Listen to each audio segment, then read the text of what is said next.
Au passage de la vingtaine, précisément, j'ai ressenti un poids de responsabilité sur mes épaules.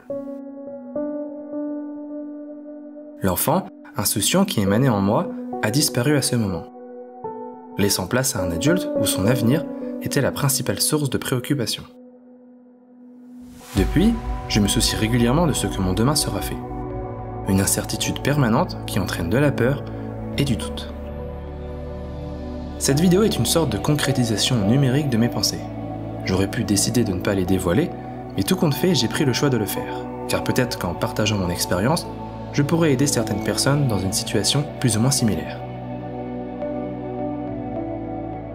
Alors aujourd'hui, je vais vous parler de ma plus grande peur, l'échec.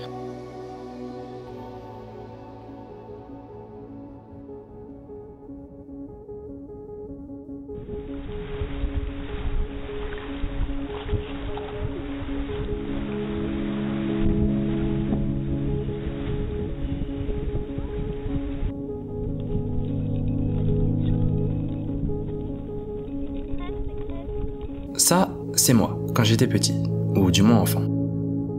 Quand on est enfant, on ne se pose que très peu de questions. Les seules préoccupations que nous avions tournaient autour de l'amusement. L'enfant vit au moment présent, sans aucune responsabilité. Il est spectateur de sa propre vie, car tout lui est offert et ne fait que suivre ce qu'on lui dit. Pour autant, l'enfant peut être curieux, car dans une quête de découverte, il a tout à apprendre du monde qui l'entoure. Alors plus il grandit, plus il découvre, mais plus il découvre, plus il se pose des questions. Ce qui nous amène au stade d'après, l'adolescent, qui commence à se soucier du monde qui l'entoure. Son souci n'est pas de savoir comment la société fonctionne, mais plutôt de savoir si elle l'accepte. Anxieux de ne pas se sentir aimé et de paraître différent, il fait les mêmes choix que ceux qu'il côtoie. Alors tout se ressemble, style vestimentaire, goûts musicaux, centres d'intérêt, toutes les personnes de son âge partagent les mêmes attraits. En revanche, pour la première fois, l'adolescent fait des choix qui ont un impact pour son avenir.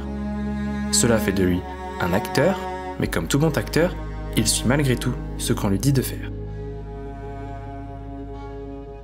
Selon moi, l'on devient un adulte quand nous devenons responsables et autonomes, quand nous prenons en considération que toutes nos actions ont un impact sur notre propre vie et qu'aucune personne ne pourra gérer le problème à notre place. Nous ne sommes plus acteurs, mais réalisateurs. Nous ne jouons plus le jeu de la vie, mais nous le vivons.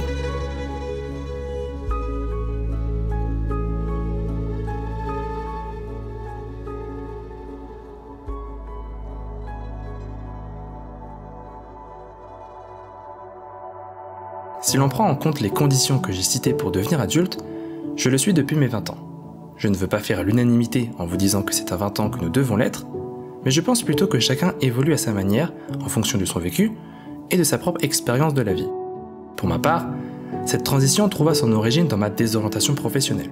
L'hésitation entre continuer dans mes études de biologie ou bien de les abandonner pour laisser place au monde du freelancing fut un énorme dilemme.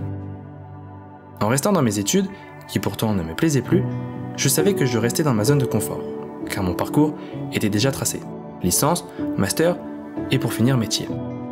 Alors, j'ai hésité à faire ce pas qui m'excitait beaucoup plus, mais qui me faisait extrêmement peur, en raison de son incertitude. Tout compte fait, j'ai pris la décision de plonger dans l'inconfort, sans même savoir où j'allais.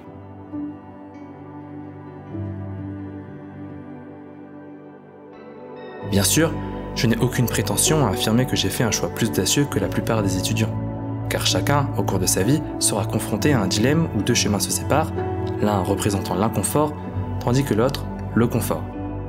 Et souvent, ce sont les chemins qui nous attirent le plus, qui nous effraient le plus. Je crois qu'il est essentiel d'oser dans ces moments-là, car même en cas d'échec, nous apprenons et grandissons bien plus que si nous avions pris la voie du confort. C'est pour cela que j'ai pris cette décision, car j'ai cette obsession de vouloir réussir dans le seul domaine qui me donne envie de me lever tous les matins. Cependant, cette réussite n'est pas aussi perceptible que dans les cursus classiques. On ne sait pas quand elle peut arriver, si plus est, arrivera un jour.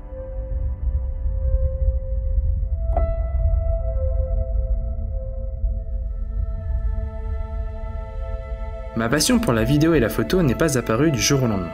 Cependant, ce serait vous mentir de dire qu'elle émane en moi depuis ma tendre enfance. Je pense que j'ai toujours eu ce côté créatif. Enfant, j'inventais des histoires.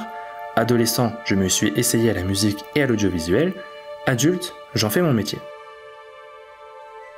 Cette passion a émergé durant le lycée et a pris tout son sens durant le premier confinement en 2020. C'est à ce moment-là que mon attrait pour la photo et à la vidéo a fait un grand bond. Aujourd'hui, cette passion est plus qu'une évidence, je veux pouvoir en vivre pleinement. Mais quand le facteur argent entre en jeu, alors le rouage change et la passion devient pression.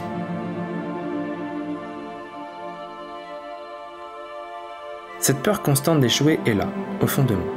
Même si j'essaie de ne pas y penser et que j'essaie de rester focus sur mes objectifs, la peur me rattrape toujours. Surtout dans les moments de creux, lorsque le vide et le néant s'y prêtent.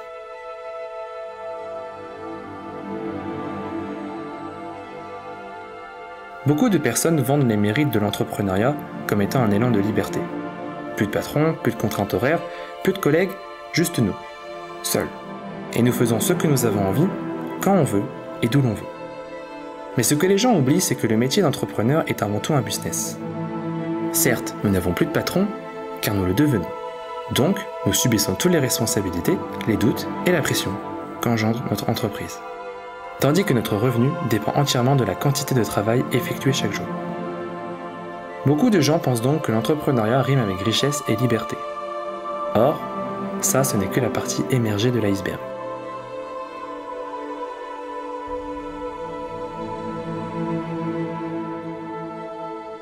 Tout ça pour vous dire que c'est un domaine qui n'est pas fait pour tout le monde.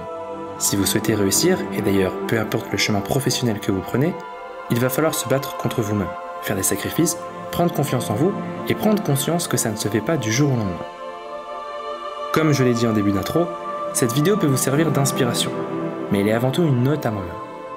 Alors même si je sais que je passerai encore par des phases de remise en question, de doute et de vide, je me dois de tenir le cap.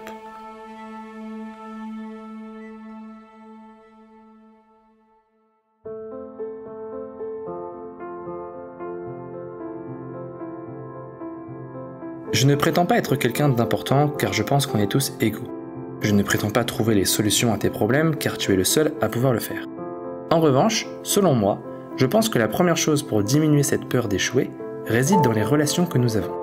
Celles qui sont sincères et nous soutiennent émotionnellement dans les moments compliqués. J'ai la chance d'avoir de vrais amis sur qui compter, et d'ailleurs ils se reconnaîtront sûrement à travers ce message. J'ai de la chance d'avoir une personne que j'aime et qui m'accompagne dans mon quotidien. Et j'ai de la chance d'avoir une famille qui, je sais, sera toujours là pour moi. J'ai conscience que peut-être qu'un jour, ces personnes ne feront plus partie de ma vie. Alors, il est en mon devoir de tout faire pour les maintenir. La deuxième chose, c'est l'introspection. Selon moi, elle est la chose la plus importante dans l'évolution de notre propre vie. Elle permet de se concentrer sur nos problèmes, nos défauts, notre lâcheté ou notre déni. Grâce à elle, j'ai compris qu'il vaut mieux ne pas savoir où on va, plutôt que de savoir qu'on se dirige dans la mauvaise direction. Grâce à elle, chaque jour, je suis une meilleure version de moi-même. Et grâce à elle, je me dis qu'au final, accepter la défaite, c'est peut-être la plus grande des réussites.